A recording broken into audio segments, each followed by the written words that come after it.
आज हम पढ़ेंगे इसकी एनाटॉमी, इसकी फिजियोलॉजी और इसका ट्रीटमेंट, यानी कि इसकी ड्रग्स का मैकेनिज्म एंड अदर ड्रग के बारे में हम इस चैप्टर में आज पढ़ेंगे। तो हमारे टॉपिक का नाम है सबसे पहले ब्रोंकियल अस्थमा।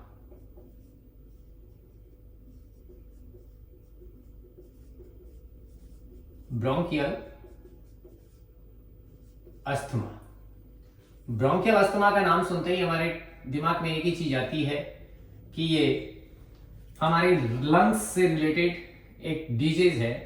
तो इसको हम देखते हैं, ये एक रेस्पिरेटरी ट्रैक्ट से संबंधित डिजीज है, यानी कि ये रेस्पिरेशन से रिलेटेड डिजीज है। अब बात करते हैं, सबसे पहले छोटी सी हम इसकी थोड़ी सी ह्यूमन एनाटॉमी पढ़ लेते हैं। तो ये जो है हमारा ट्रैकिया है। ट्रैकिया आगे आके दो पार्ट में डिवाइडेड होता है, बाइफर्केट होता है, यानी कि इस ट्रैकिया के ऊपर कार्टिलेज की सी शेप की कुछ लेयर्स, रिंग्स होती है। सी शेप रिंग्स,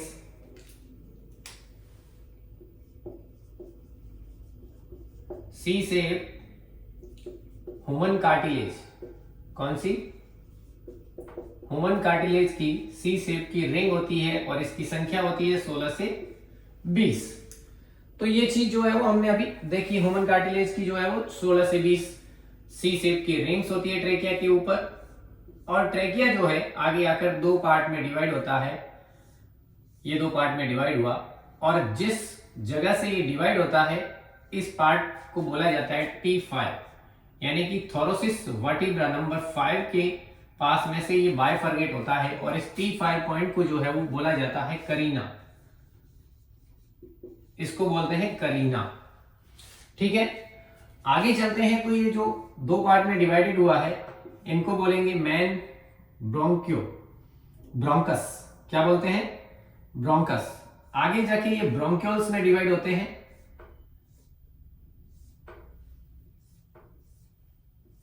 ये ब्रोंक्यूल्स में डिवाइडेड हो जाएंगे। ये जो है वो ह्यूमन लंग्स है। ठीक है, ये लंग्स हो गए। तो ये चीज हमने देखी कि ह्यूमन के अंदर लंग्स की अगर नंबर्स की बात करें तो 1 पेयर नंबर 2 होते हैं। ये तो है राइट लंग्स और ये है लेफ्ट लंग्स। लेफ्ट लंग जो है कंपैरेटिवली थोड़ा सा बड़ा होता है। जिस तरफ आर्ट होता है, ऐसे मान लीजिए यहां आर्ट है, ये जो है वो 3 पार्ट्स में, 3 ब्रोंक्यूल्स में डिवाइड होता है और इधर 2 पार्ट में डिवाइड होता है। ठीक है, तो ये थोड़ी सी हमने एनाटॉमी देखी। अब ये ब्रोंक्यूल्स आगे जाके लास्ट में, लास्ट जो यूनिट होती है इसकी, जैसे हम नर्वस सिस्टम में भी देखते हैं कि न्यूरॉन जो है वो उसकी लास्ट यूनिट होती है, इसी तरह एल्वियोलाई जो है वो, ये जो है इसकी लंग्स की लास्ट यूनिट होती है। ठीक है, तो ये हमने थोड़ी सी एनाटॉमी पढ़ ली। अब हम देखते हैं कि लंग्स से रिलेटेड जो फैक्टर्स हैं जो अस्थमा में काम आएंगे वो क्या क्या हो सकते हैं। ठीक है, तो ये तो हमने कार्टिलेज, लंग्स, ट्रैकिया इसको देख लिया। कैरिना हो गया, सी शेप ह्यूमन कार्टिलेज हो गई। अब एक चीज आती है कि लंग्स जो है, रेस्पिरेशन जो है वो एलर्जिक कंडीशन है ये ब्रोंकियल अस्थमा। तो हमारी जो है वो मास्ट सेल जो होती है, ये मास्ट सेल है। क्या है? जिसमें हिस्टामिन होता है, हिस्टाडीन होता है। इसके अलावा हिस्टाडीन, ल्यूकोट्राइन्स और प्लेटलेट एक्टिवेटिंग फैक्टर PAF, ये 3 चीजें इस मास्ट सेल में होती है जो कि किसी एलर्जिक कंडीशन के लिए रेस्पॉन्सिबल होती है। तो ये मास्ट सेल की 3 चीजें हो गई। ये तीनों जो है आगे हम पढ़ेंगे कि इनका क्या क्या रोल होता है। जैसे ही हमारी बॉडी में कोई भी एंटीजन एंटीबॉडी रिएक्शन होती है, एंटीजन एंटीबॉडी, जैसे ये एंटीबॉडी, इधर से मान लीजिए कोई एंटीबॉडी आता है, एंटीजन आता है बाहर से, तो एंटीजन एंटीबॉडी की जब रिएक्शन होती है तब एक एलर्जिक कंडीशन क्रिएट होती है। वो क्यों होती है? क्योंकि हमारी बॉडी का जो है इम्यूनोग्लोब्यूलिन ई, जो इम्यूनोग्लोब्यूलिन ई है, ये एक्टिवेट हो जाता है। ये एक्टिवेट होता है तो एक एलर्जी कंडीशन जो है वो प्रोड्यूस होती है। तो ये बनने के कारण ही जो एलर्जी होती है, रेस्पिरेशन, अस्थमा जैसी समस्या जो है वो क्रिएट होती है।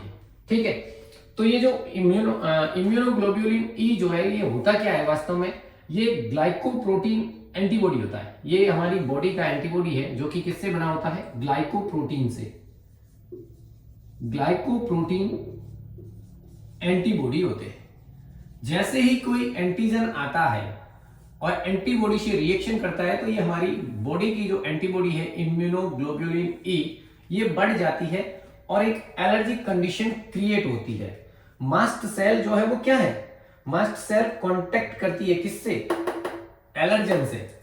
इसको आप मास्ट सेल जो है वो एलर्जन से कांटेक्ट में आते ही एलर्जिक कंडीशन क्रिएट होती है, जिससे कि ये जो अस्थमैटिक कंडीशन प्रोड्यूस होती है। अब बात करते हैं कि अस्थमा के सिम्टम्स क्या क्या हो सकते हैं। अस्थमा के सिम्टम्स क्या क्या हो सकते हैं, तो अभी हम ये पढ़ लेते हैं कि भाई क्या सिम्टम होते हैं अस्थमा के।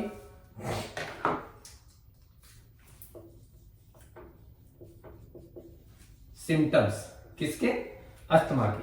सबसे पहला सिम्टम होता है रेस्पिरेशन बढ़ जाता है। रेस्पिरेशन बढ़ जाता है। कॉमनली किसी इंसान का जो रेस्पिरेशन है वो 14 से 18 रेस्पिरेशन पर मिनट होता है। ठीक है, रेस्पिरेशन बढ़ जाएगा, उसको भी हम ब्रोंकियल अस्थमा के सिम्टम्स में मानेंगे। इसके अलावा फील सफोकेशन, दूसरा फील सफोकेशन, ये भी इसका सिम्टम है। तीसरा अगर बात करें तो चेस्ट टाइटनेस, और अगर बात करें तो वीजिंग साउंड आता है एक रेस्पिरेशन से।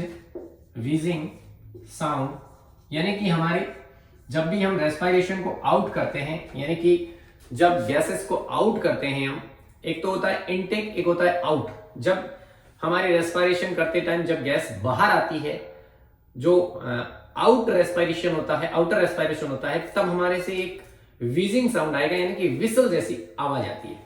तो ये सारे सिम्टम्स जो है वो किसके हो गए, ब्रोंकियल अस्थमा के। अब अस्थमा के केस में एक चीज हमें करवाई जाती है, जांच के लिए बोला जाता है, जो कि होता है ब्रोंकोग्राफी। इसकी जांच होती है एक ब्रोंकोग्राफी, और ब्रोंकोग्राफी के अंदर एक डायग्नोस्टिक एजेंट काम आता है, उसको हमें याद रखना है। डायग्नोस्टिक एजेंट, ब्रोंकोग्राफी में डायग्नोस्टिक एजेंट काम आता है, जिसको बोलते हैं पॉलीलियोडॉन।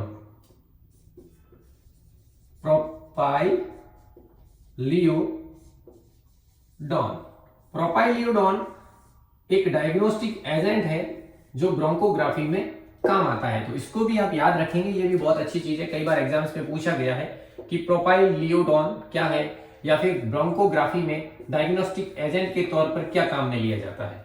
तो इसको भी थोड़ा सा आप ध्यान रखेंगे। ये हमने अभी देख लिया। अब आगे चलते हैं कि भाई अस्थमा का ट्रीटमेंट क्या क्या हो सकता है। अब हम पढ़ेंगे मेन चीज, ड्रग क्लासिफिकेशन। ब्रोंकियल अस्थमा में जो ट्रीटमेंट है, जो ड्रग्स है, उसका क्लासिफिकेशन। थोड़े से पेन चेंज कर लेते हैं और आगे चलते हैं।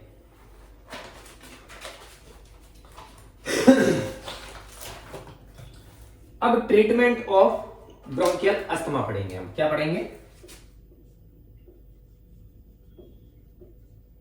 Treatment of bronchial asthma. Treatment of bronchial asthma में सबसे पहली कैटेगरी जो काम में आती है वो होती है स्टेरॉइड्स। स्टेरॉइड्स सबसे पहले अस्थमा में जो ड्रग दी जाती है वो स्टेरॉइड्स होती है। और स्टेरॉइड ड्रग्स को याद करने के लिए आपको एक सिंपल सी चीज याद रखनी है, बी, एफ, एफ और टी। ये ड्रग्स है। इन ड्रग्स को आप शॉर्ट टर्म में याद रख सकते हैं। पूरा जो नाम है मैं अभी आपको बताता हूं। अब दूसरी चीज आप याद ये रखिए कि स्टेरॉइड्स को जो है वो रूट क्या होना चाहिए, इसका रूट जो होता है वो इनहेलेशन होता है। इनहेलेशन, ठीक है, इनहेल किया जाता है। आपने रोटाकेप्स सुने होंगे, इनहेलर सुने होंगे बहुत से, एस्पिरिन हो गया, ब्यूडेकोट हो गया, ये सारे जो है वो इनहेलर होते हैं। पंप जिसको बोला जाता है, तो ये स्टेरॉइड्स होते हैं पंप के थ्रू, रूट एडमिनिस्ट्रेशन उसका इनहेलेशन होता है। अब इसमें ड्रग्स की बात करें तो पहली ड्रग है ब्यूडेशोनाइड,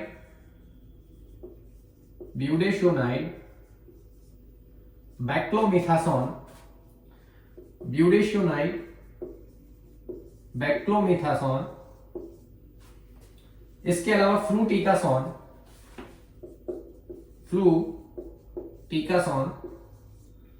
और अगर बात करें तो फ्लूनिशोलाइड और ट्राइएमसिनोलॉन।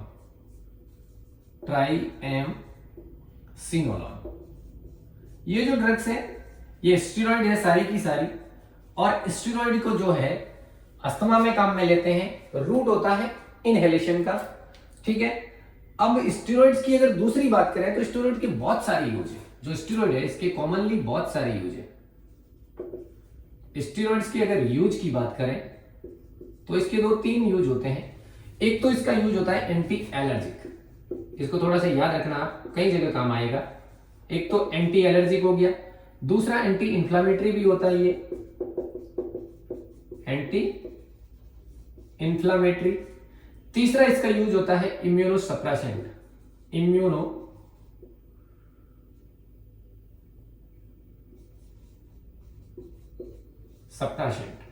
इम्यूनोसप्रेसेंट का मतलब होता है ये आपकी इम्यूनिटी को सप्रेस करते हैं।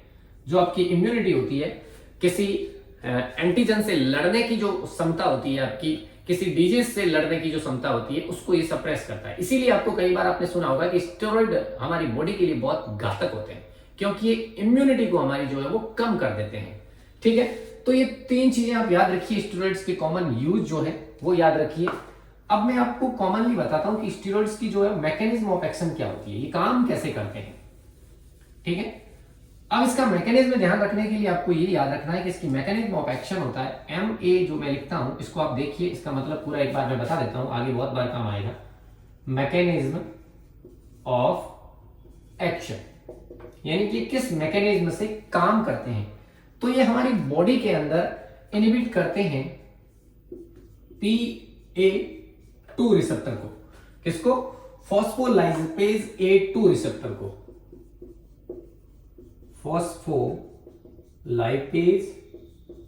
A2 रिसेप्टर जो होता है उसको ये इनहिबिट करते हैं, और इसको इनहिबिट करने से क्या होता है, प्रोस्टाग्लैंडिन और ल्यूकोट्राइन का सिंथेसिस कम हो जाता है। एक तो प्रोस्टाग्लैंडिन एंड दूसरा ल्यूकोट्राइन्स का जो है वो सिंथेसिस कम हो जाता है, और इसका सिंथेसिस कम होता है तो ब्रोंकियल अस्थमा जो है उसकी कंडीशन से हमें रिलीफ मिलता है, ठीक है। तो ये जब बढ़ते हैं तो अस्थमेटिक कंडीशन क्रिएट होती है, तो हमें इनको कम करना है। हमने मास्ट सेल में पढ़ा ल्यूकोट्राइन्स होते हैं, हिस्टामिन होते हैं, हिस्टाडीन होते हैं। तो जब जब ये बढ़ते हैं तब एलर्जिक कंडीशन क्रिएट होती है और उसको हमें कम करना है। तो इससे क्या होगा, PA2 को जो है फॉस्फोलाइपेज A2 रिसेप्टर है उसको हम इनहिबिट करते हैं ये स्टेरॉइड्स, जिसकी वजह से प्रोस्टाग्लैंडिन नहीं बनता है, ल्यूकोट्राइन नहीं बनता है और ब्रोंकियल अस्थमा से रिलीफ मिलता है। तो ये 4-5 ड्रग हो गई, इसकी मैकेनिज्म हो गई। अब मैं बताऊंगा आपको स्टेरॉइड्स के कॉमन जो साइड इफेक्ट्स होते हैं। अब एक चीज और ध्यान रखिए इसके साथ, ये जो सारी ड्रग्स है ना, ये जब जब आप लेंगे तो इनके साथ एक कॉमन साइड इफेक्ट आएगा। मैकेनिज्म हमने देख ली, तो इस मैकेनिज्म को अगर मैं यहां से हटाऊं, एक कॉमन साइड इफेक्ट जो है वो बताता हूं आपको। जब भी कोई पेशेंट, अस्थमेटिक पेशेंट डॉक्टर के पास जाता है और उन्हें स्टेरॉइड लिखता है, इनहेलर लिखता है, तो उन्हें ये बोलते हैं कि आप जो है स्टेरॉइड लेने के बाद आपको गरारे करने हैं, कुल्ला कर देना है, क्योंकि इसके साथ एक साइड इफेक्ट आता है हॉर्सनेस ऑफ साउंड। आपकी आवाज भारी हो जाती है, घोड़े जैसी आपकी आवाज हो जाती है। और इसको ट्रीट किससे किया जाता है? इसको ट्रीट किया जाता है गार्गल से, यानी कि आपको गरारे करने होते हैं। जब भी आप स्टेरॉइड लेवें, जब भी आप पंप लेवें, रेस्पिरेशन पंप, तो एक बार कुल्ला जरूर कर लेवें, जिससे कि आपकी जो साउंड हॉर्सनेस हुई है, भारी हुई है आवाज, वो ठीक हो जाए, ठीक है। ये पहली कैटेगरी हमने देख ली। अब एक चीज और बता देता हूं थोड़ा सा मैं आपको, स्टेरॉइड्स जो होते हैं ना वो कितने खतरनाक होते हैं, कितने घातक होते हैं हमारी बॉडी के लिए, कितने साइड इफेक्ट्स है इसके। बहुत से लोग कहते होंगे कि स्टेरॉइड्स नुकसान करते हैं, तो इसके क्या क्या नुकसान हो सकते हैं, तो कॉमनली बता रहा हूँ, ये स्टेरॉइड्स की जो है वो इसके लिए नहीं बता रहा हूँ, सारे स्टेरॉइड्स के लिए बता रहा हूँ। ऐसा नहीं है कि खाली इनहेलर जो अभी हमने लिए उसके नहीं। स्टेरॉइड के साथ बहुत सारे साइड इफेक्ट आते हैं। स्टेरॉइड्स के साथ हम जो साइड इफेक्ट आते हैं, एसई का मतलब है साइड इफेक्ट, इसको थोड़ा सा ध्यान रख लेना। सबसे पहला तो स्टेरॉइड्स अल्सर करते हैं, ठीक है। दूसरी चीज, स्टेरॉइड जो है वाउंड हीलिंग डिले करते हैं, वाउंड हीलिंग डिले, यानी कि आपका कोई घाव हुआ है तो वो घाव भरने की जो क्षमता है वो धीरे धीरे कम हो जाती है। जैसे आपके मान लीजिए हाथ पे चोट लग गई है, वाउंड घाव हो गया है, तो जब आप स्टेरॉइड नहीं लेते हैं तो घाव बहुत जल्दी ठीक हो जाता है। लेकिन आपने बहुत टाइम तक स्टेरॉइड ले लिया तो आपका ये जो घाव भरने की क्षमता है ये जो है वो कम हो जाएगी, घाव लेट भरेगा, तो वाउंड हीलिंग डिले हो जाएगा। इसके अलावा कैटरेक्ट का भी चांस रहता है। कैटरेक्ट मतलब मोतियाबिंद, आंखों का मोतियाबिंद हो जाएगा, ये भी हो सकता है। इसके अलावा बात करें हाइपरग्लाइसीमिया,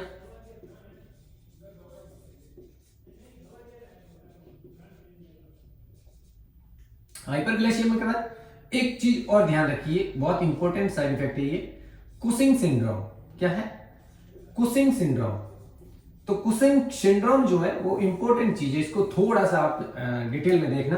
कुशिंग सिंड्रोम स्टेरॉइड का साइड इफेक्ट होता है और इसमें होता यह है कि जो फेस है किसी इंसान का, फेस जो है वो फिश या मून लाइक हो जाता है, फिश या मून, चांद जैसा मुखड़ा हो जाता है। स्टेरॉइड लेने वालों का मुखड़ा कैसा हो जाता है? चांद जैसा।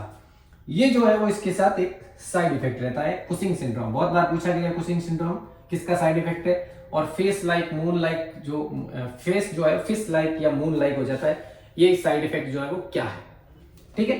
तो पहली कैटेगरी हमने देख ली स्टेरॉइड्स की, जो अस्थमा में काम आती है। अब हम दूसरी कैटेगरी देखेंगे, ठीक है।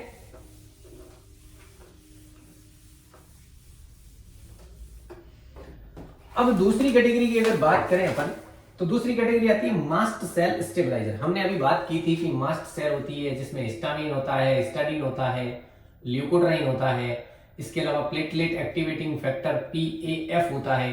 तो ये जो है ये हमने कहा कि भाई जब भी ये एक्टिवेट होते हैं, जब भी ये बढ़ते हैं तो एलर्जिक यानी कि अस्थमैटिक कंडीशन क्रिएट होती है। तो हम ये इनको क्या करें, सबको कम कर दें, यही हुआ ना, यानी कि मास्ट सेल स्टेबल कर दें मास्ट सेल को।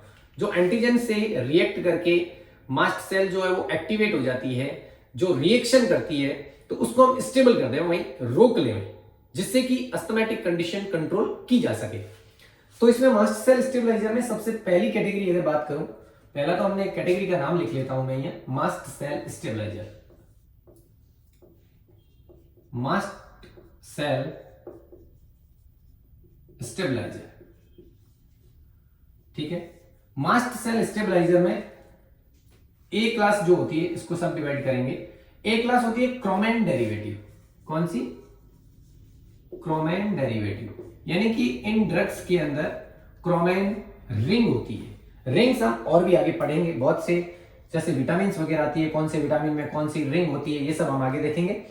तो क्रोमेन डेरिवेटिव में अगर बात करूं तो एक आता है क्रोमोनिल सोडियम। पहली ड्रग कौन सी है?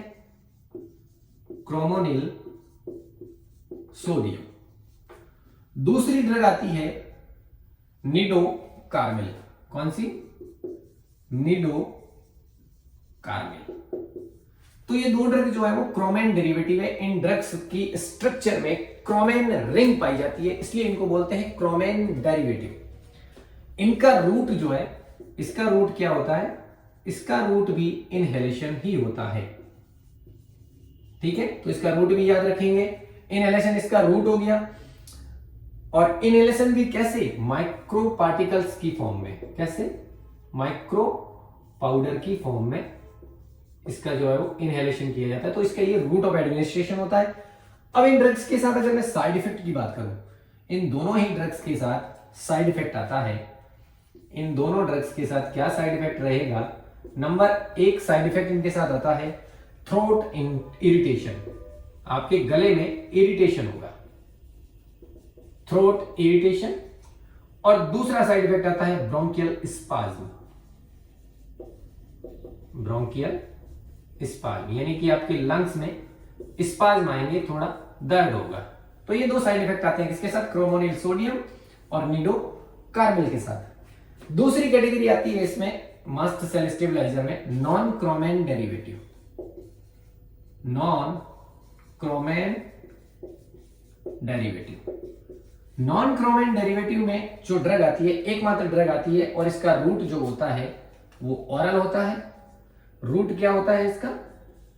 ऑरल, ये ध्यान रखें, इसको ऑरल ही लेते हैं। और ड्रग इसकी जो है वो है कीटोटिफेन। क्या होती है? कीटोटिफेन। इस कीटोटिफेन के साथ भी एक साइड इफेक्ट आता है। कीटोटिफेन के साथ क्या साइड इफेक्ट रहता है? एक तो रहता है सेडेशन, एक तो क्या? सेडेशन, और दूसरा रहता है ड्राई माउथ। एक तो आपको नींद ज्यादा आएगी और दूसरा आपका मुंह जो है वो सूखा सूखा रहेगा। तो हमने मास्ट सेल स्टेबलाइजर की जो ड्रग्स है इनको हमने देख लिया। अब आगे चलते हैं, तीसरी क्लास।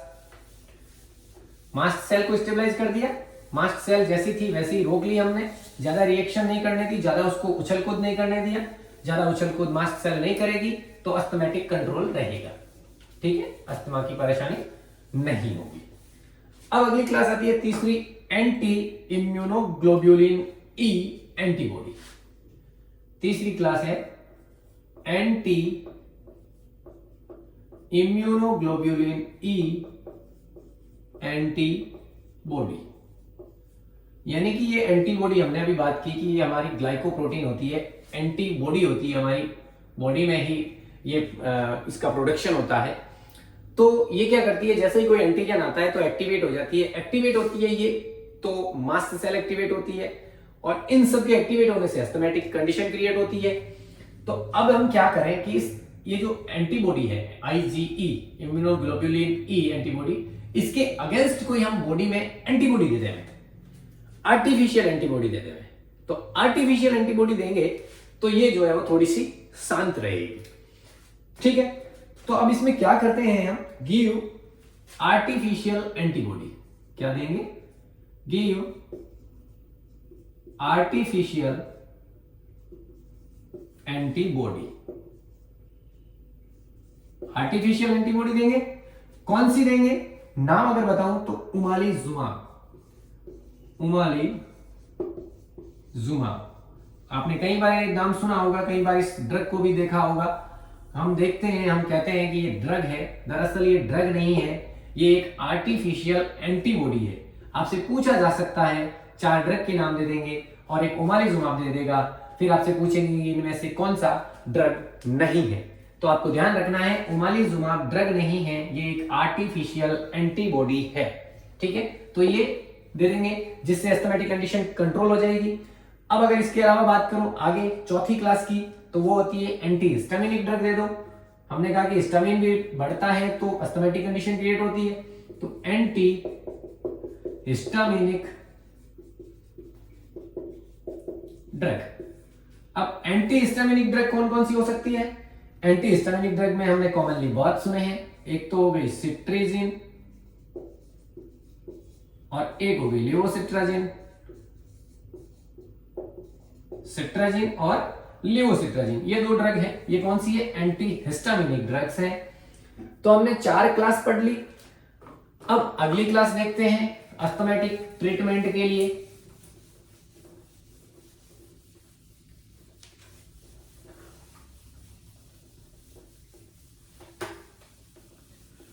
अगली कैटेगरी आती है, हमने इम्यूनोग्लोब्युलिन को भी कंट्रोल कर दिया, हिस्टामिन को भी कंट्रोल कर दिया, और अब हम कंट्रोल करेंगे प्लेटलेट एक्टिवेटिंग फैक्टर को। 5वीं क्लास कौन सी है? Platelet activating factor. हमने कहा इसको भी शांत कर दो, तो इसका हम क्या देंगे? एंटागोनिस्ट, जो इसके अगेंस्ट काम करे। तो PAF एंटागोनिस्ट ड्रग कौन कौन सी होगी? PAF एंटागोनिस्ट ड्रग की बात करूं तो ये होती है जिनको लोबावा, जिनको लोबावा, जिनको लोबावा। ये एक ड्रग है जो कि PAF एंटागोनिस्ट है। जिनको लोबावा ये एक बॉटनिकल प्लांट से जो है वो ऑब्टेन करी जाती है, तो इसका नाम भी यही होता है जिनिको लोबावा। इसको जिनको बिलोबा बोल सकते हैं। क्या बोल सकते हैं? जिनिको बिलोबा। ये प्लेटलेट एक्टिवेटिंग फैक्टर एंटागोनिस्ट है। अगली क्लास की अगर बात करूं मैं, तो ये होता है, अब हमने बात की थी कि मास्ट सेल में ल्यूकोट्राइन भी होता है, तो ल्यूकोट्राइन रिसेप्टर एंटागोनिस्ट, यहां भी हम एंटागोनिस्ट ही देंगे क्योंकि इनकी एक्टिविटी को कम करना है। तो ल्यूकोट्राइन रिसेप्टर एंटागोनिस्ट की बात करें तो इसमें ड्रग्स जो है वो आएगी, एक तो ड्रग काम आती है मोंटेलुकास्ट, बहुत कॉमन ड्रग है मोंटेलुकास्ट, दूसरी आती है जाफरीलुकास्ट, कौन सी, जाफरीलुकास्ट, और तीसरी ड्रग काम आती है जिलूटॉन, कौन सी, जिलूटॉन, जिलूटॉन। ये तीन ड्रग जो है वो ल्यूकोट्राइन रिसेप्टर एंटागोनिस्ट होती है। अब इनके साथ अगर बात करूं तो इनकी मैकेनिज्म क्या है, तो इनकी मैकेनिज्म जो है वो ये होती है कि ये ल्यूकोट्राइन D4 रिसेप्टर जो होता है उसका एंटागोनिस्ट होती है। इसको थोड़ा सा याद रखना, इन ड्रग्स के साथ कई बार पूछा गया है। ल्यूकोट्राइन D4 रिसेप्टर का एंटागोनिस्ट है, और ये जो जिलूटॉन है ये इनहिबिट करती है LOP5 रिसेप्टर को, और LOP का मतलब होता है लिपो ऑक्सीडेज 5, लिपो ऑक्सीडेज 5, इनको इनहिबिट करती है। तो इनके साथ ये दो चीज, तो इनको आप याद रखिए, एक तो मोंटेलुकास्ट और एक जाफरीलुकास्ट, ये तो ल्यूकोट्राइन D4 को एंटागोनिस्ट है, और ये जिलूटॉन जो है ये लूप यानी कि लिपो ऑक्सीडेज 5 का इनहिबिशन करता है। ठीक है, इन चीजों को आपको थोड़ा सा याद रखना है। अगली क्लास हम देखते हैं, अगली क्लास की बात करें तो अगली क्लास है एक्यूट, अगर किसी को अस्थमैटिक अटैक आ जाए तो उस केस में हम क्या करेंगे, उस केस में क्या ड्रग देनी चाहिए।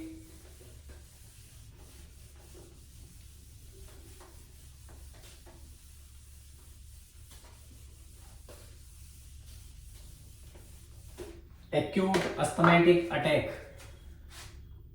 अब 7वीं क्लास हम देखते हैं, एक्यूट अस्थमैटिक अटैक आता है तब कौन सी ड्रग यूज करते हैं। तो एक्यूट अस्थमैटिक अटैक में हमने बात की थी। अब एक चीज और ध्यान रखिए, हमने लंग्स को जब पढ़ा तो लंग्स पे ये जैसे ट्रैकिया, ये ब्रोंकाई, ये लंग्स, लंग्स में जो है दो रिसेप्टर होते हैं, एक तो होता है बीटा 2 रिसेप्टर और एक होता है मस्करनिक M2 रिसेप्टर। तो ये लंग्स पे दो रिसेप्टर हैं। अब हमने बात की कि जो एड्रीनलिन है, यहां अगर बात करें सिंपैथेटिक नर्वस सिस्टम की और पैरासिम्पैथेटिक नर्वस सिस्टम की, ये हम आगे पढ़ेंगे। ठीक है, इन चीजों को हम पढ़ेंगे कहां, adrenergic, non adrenergic, cholinergic, anti cholinergic drugs जब पढ़ेंगे, सिंपैथेटिक नर्वस सिस्टम और पैरासिम्पैथेटिक नर्वस सिस्टम जब पढ़ेंगे तब हम इनको पढ़ेंगे। Sympathetic nervous system adrenaline, parasympathetic nervous system मतलब एसिटाइल कोलिन। एड्रीनलिन क्या करता है, ब्रोंको डायलेशन करता है, क्या करता है, ब्रोंको डायलेशन। और एसिटाइल कोलिन क्या करता है, ब्रोंको कॉन्ट्रैक्शन करता है। ठीक है, ये ब्रोंको कॉन्ट्रैक्शन करेगा। तो अब हम क्या करें, एक तो हम जब भी किसी को एक्यूट अस्थमैटिक अटैक आएगा तो हमें क्या करना है, ब्रोंकस को डायलेट करना है, यानी कि जो ब्रोंक्यूल्स को डायलेट करे, वेसो डायलेट, जैसे डायलेट करना मतलब वेसल्स डायलेट करना, ब्रोंक्यूल्स को डायलेट करना। तो यहाँ जो डायलेशन होगा तो रेस्पिरेशन इजी होगा, अगर कॉन्ट्रैक्शन होगा तो रेस्पिरेशन थोड़ा मुश्किल से होगा। इसलिए हम यहाँ क्या करें, एक तो हम ब्रोंको डायलेटर जो है इसकी एगोनिस्ट ड्रग देते हैं। क्या करें, एगोनिस्ट मतलब जो ब्रोंको डायलेशन को और बढ़ाए। और दूसरा जो जैसे एसिटाइल कोलिन है, मस्करनिक रिसेप्टर, इसको तो हम ब्लॉक करें, इसको हम स्टिमुलेट करें तो हमारा काम होगा। तो ब्रोंको कॉन्स्ट्रिक्शन हो रहा है तो इसको हमें रोकना होगा, एसिटाइल कोलिन के रिलीज को कम करना होगा, यानी कि एंटी कोलिनर्जिक ड्रग देंगे। और अगर यहाँ एड्रेनालिन की बात करें तो एड्रीनर्जिक ड्रग देंगे, एगोनिस्ट ड्रग देंगे। तो पहली कैटेगरी तो हमें आएगी क्या, कि भाई हम क्या देवें, एड्रेनर्जिक एगोनिस्ट देवें, बीटा 2 एगोनिस्ट देवें, क्या देवें, बीटा 2 एगोनिस्ट। तो ब्रोंको डायलेटर देंगे। पहली कैटेगरी क्या आई, ब्रोंको डायलेटर दो,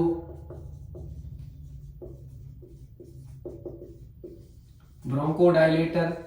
मतलब ये हुआ कि हमें क्या देना है, बीटा 2 एगोनिस्ट देना है। ठीक है, तो बीटा 2 एगोनिस्ट क्या क्या देंगे हम इसमें, तो बीटा 2 एगोनिस्ट हम देंगे सालब्यूटामॉल,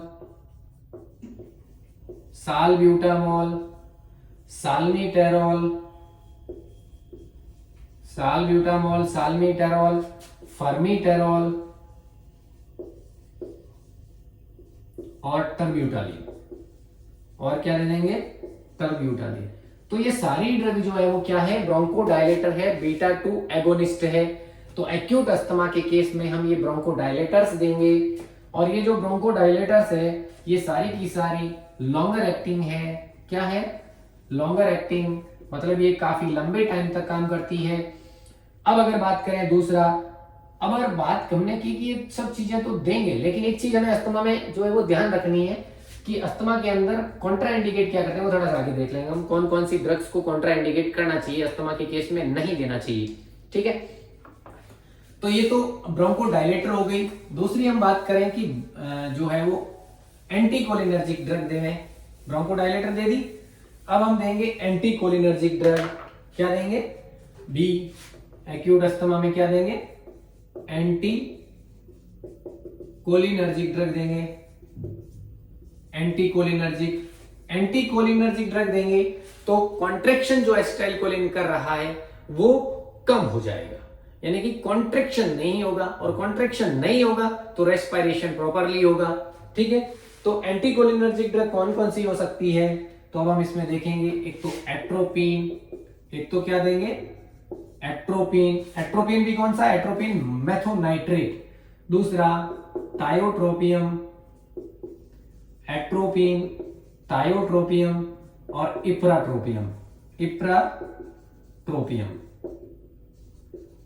एट्रोपिन, मेथोनाइट्रेट, टायोट्रोपियम और इप्राट्रोपियम ब्रोमाइड, टायोट्रोपियम ब्रोमाइड, ये हम इस केस में ड्रग्स देंगे। और ये क्या है, M2 एंटागोनिस्ट, M2 रिसेप्टर की क्या है, एंटागोनिस्ट है। तो आपको ये चीज भी ध्यान रखनी है।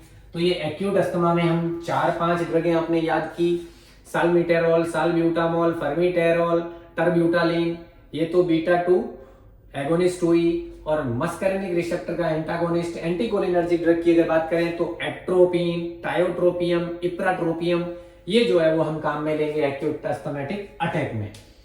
अब आता है डायरेक्टली एक्टिंग, यानी कि ऐसी कौन सी ड्रग है जो अस्थमा में डायरेक्ट काम करती है, डायरेक्टली एक्टिंग है।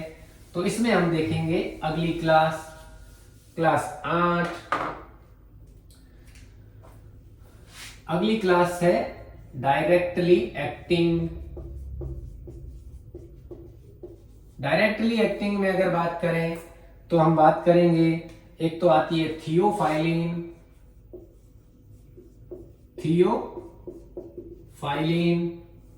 दूसरी है थियोब्रोमीन, थियोफाइलिन, थियोब्रोमीन और कैफीन। ये जो ड्रग्स हैं ये डायरेक्टली एक्टिंग है, ये हम अस्थमैटिक अटैक में दे सकते हैं, या अस्थमा वाले पेशेंट को देवें तो उसको इजीली और रिलीफ मिलेगा।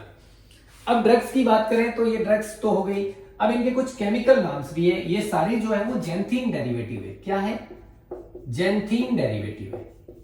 अब जेंथीन डेरिवेटिव हो गए तो हम बात करेंगे कि इनके केमिकल नेम भी कई बार पूछे जाते हैं, तो वो भी थोड़ा सा देख लो क्योंकि बहुत इजी है। एक तो याद रखना है 137, ये 3 डिजिट याद रखनी है आपको। तो पहला थियोफाइलिन, थियोब्रोमीन, कैफीन, ऐसे ही आपको सीरीज में याद रखना है, थियोफाइलिन, थियोब्रोमीन और कैफीन। तो जो थियोफाइलिन है इसका नाम होता है 1,3 डाइमिथाइल, 1,3 दो हो गए डाइमिथाइल, इसके साथ 2 मिथाइल जुड़ेंगे और आगे जेंथीन जुड़ जाएगा, तो इसका नाम क्या हो गया, 1,3 डाइमिथाइल जेंथीन। दूसरा जो थियोब्रोमीन है इसका नाम होता है 3,7 डाइमिथाइल जेंथीन, तो ये इसका नाम हो गया। तीसरा कैफीन जो है वो इसका केमिकल नेम होता है 1,3,7 ट्राइमिथाइल, इसमें 3 मिथाइल जुड़े होते हैं, ट्राइमिथाइल जेंथीन। ठीक है, तो ये जो है वो डायरेक्टली एक्टिंग ड्रग्स होती है, थियोफाइलिन, थियोब्रोमीन और कैफीन। ठीक है, अब ये काम कैसे करते हैं, इनकी मैकेनिज्म की अगर बात करूं, जेंथिन का मैकेनिज्म ऑफ एक्शन जो होता है वो होता है, ये इनहिबिट करते हैं फॉस्फोडाइएस्टरेज एंजाइम को, इनहिबिट PDE, इस एंजाइम को ये इनहिबिट करते हैं, यानी कि डिग्रेडेशन करते हैं, ये फॉस्फोडाइएस्टरेज एंजाइम को डिग्रेड करते हैं, जिससे अस्थमा जो है वो कंट्रोल होता है। तो ये हमने सारी ड्रग्स पढ़ ली, सारी क्लास पढ़ ली ब्रोंकियल अस्थमा की। अब अगली चीज हम देखते हैं थोड़ी सी कि भाई इसमें क्या क्या काम आ सकता है। कॉमन थोड़ी सी चीजें हैं वो थोड़ा सा देख लेते हैं अपन, कई बार पूछा गया है, एडिशनल चीजें हैं ये, तो इनको हम देखेंगे। तो सबसे पहले तो हमें देखना है कि अस्थमा में क्या क्या कॉन्ट्रा इंडिकेट करना है, यानी कि कौन कौन सी चीजें अस्थमा वाले पेशेंट को नहीं देनी चाहिए। कॉन्ट्रा इंडिकेशन इन अस्थमा, यानी कि अस्थमा में क्या क्या नहीं देना चाहिए। तो एक तो हमें मॉर्फिन नहीं देना है, मॉर्फिन, क्योंकि ये वैसो डायलेटर होता है, ठीक है, लेकिन ये हमारे क्या करता है, अस्थमा के केस में वैसो डायलेट नहीं करनी है, हमें ब्रोंको डायलेशन चाहिए। तो एक तो मॉर्फिन जो है वो उसको कॉन्ट्राइंडिकेट करना है। दूसरा अगर बात करें तो दूसरी ड्रग आती है एस्प्रिन, भी इसको नहीं देना है। तीसरी अगर बात करें तो प्रोपेनोलॉल जो है ये भी कॉन्ट्राइंडिकेट करना है, प्रोपेनोलॉल। ये तीन ड्रग जो है वो अस्थमा के अंदर कॉन्ट्राइंडिकेशन रहेगी, ये तीन ड्रग अस्थमा वाले पेशेंट को बिल्कुल ही नहीं देना है।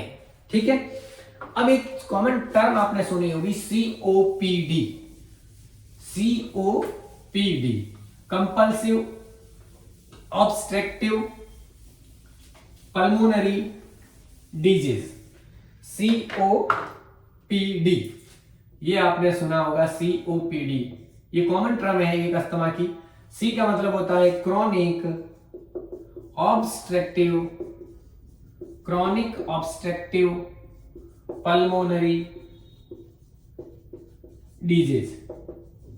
ठीक है, और इसको जो है वो इसमें क्या यूज करते हैं, इसका जो ट्रीटमेंट जो है वो किया जाता है, इसमें यूज करेंगे अपन, एक तो करेंगे बीटा-2